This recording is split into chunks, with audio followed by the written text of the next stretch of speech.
கண்ணன் விவரங்களை பதிவு பண்ணலாம்.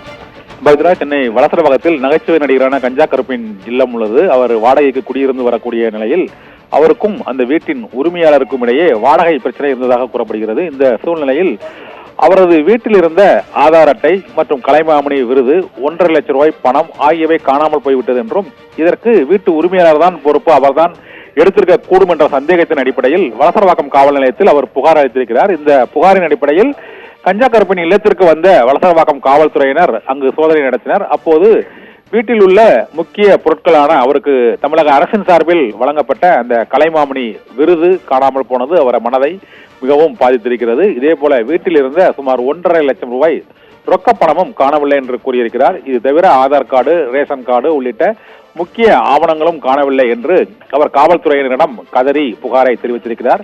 இந்த புகார் தொடர்பாக வீட்டு உரிமையாளரிடம் வளசரவாக்கம் காவல்துறையினர் விசாரணை நடத்தி வருகிறார்கள்.